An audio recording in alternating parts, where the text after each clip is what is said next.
my dear listeners. Are you ready for another episode of From Rudyard to Ruskin? Because I am very excited about today's episode. I'll tell you why. But first things first, From Rudyard to Ruskin is a series on podcast Azim Premji University. And this podcast is dedicated to books on nature. Books not only written in prose but also verse and also illustrations.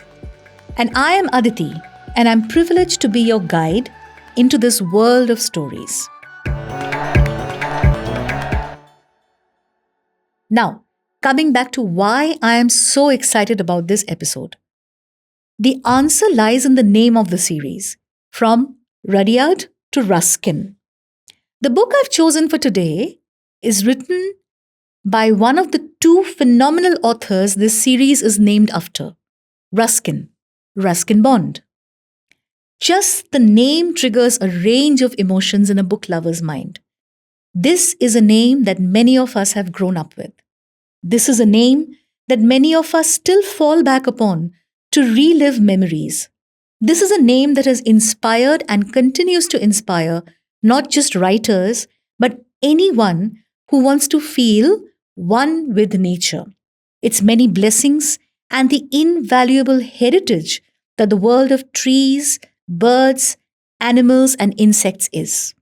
Monuments, statues, memorials are not the only emblems of heritage. Nature is heritage.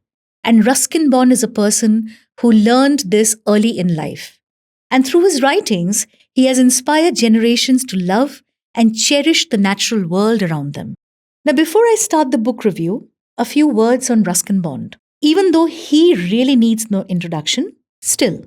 He was born in the hill station of Kasauli in 1934 and grew up in Jamnagar, Dehradun, New Delhi and Shimla. He was 17 when he published his first novel, The Room on the Roof. Since then, he has written over 500 short stories, essays and novellas, and more than 50 books for children. He received the Sahitya Akademi Award in 1992, the Padma Shri in 1999, and the Padma Bhushan in 2014. He lives in Landore, Mussoorie, with his extended family. Now let's get on with the review. I have chosen a children's book called World of Trees, written by Ruskin Bond and illustrated by Siddhartha Banerjee. World of Trees, quite literally, is a world of trees. It introduces children, actually many of us, to different kinds of trees commonly found in India. And who can do that better than a man who is synonymous with trees and everything they stand for?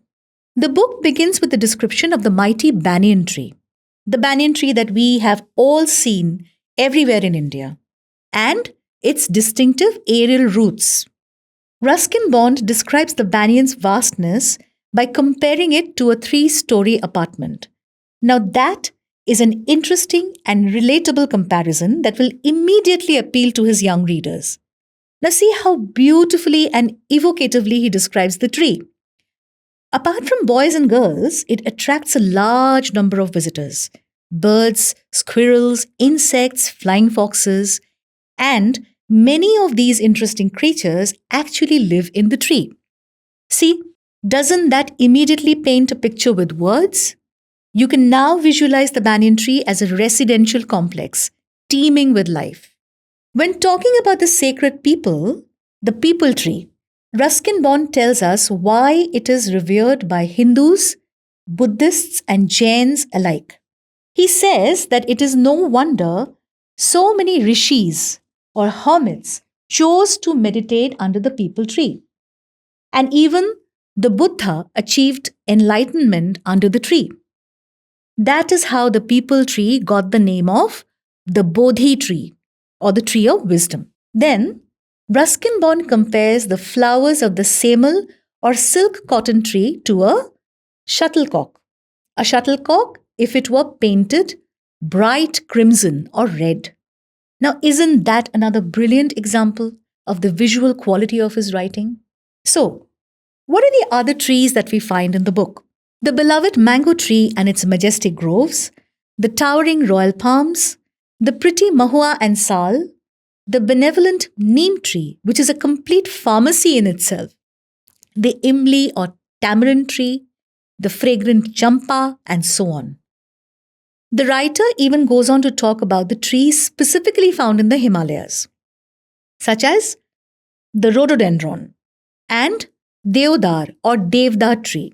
The name deodar comes from a Sanskrit word which means the tree of God. Now, here are two lines from the book where Ruskin Bond is describing deodar. Listen to it, catch the wind, and make it sing sadly and softly in the slim green branches. And you will have some idea why it appeals to God. Once again, just so beautiful, simple, and poetic. So, what are you waiting for, dear listener? Please go and grab this book and read it under every tree that Ruskin Bond has written about. Trust me, you will begin to see these trees with a pair of fresh eyes and perspective. I'm lucky I'm recording this episode in a studio surrounded by the beautiful colors of spring. Trees are in bloom, the birds are chirping, the skies are peppered with soft cottony clouds, and I want to spend an afternoon with Ruskin Bond. From Rudyard to Ruskin, we'll be back with more episodes. We are a part of podcast Azim Premji University. You can find us on multiple platforms: SoundCloud, YouTube, and Spotify. To know more about Azim Premji University, follow the link below.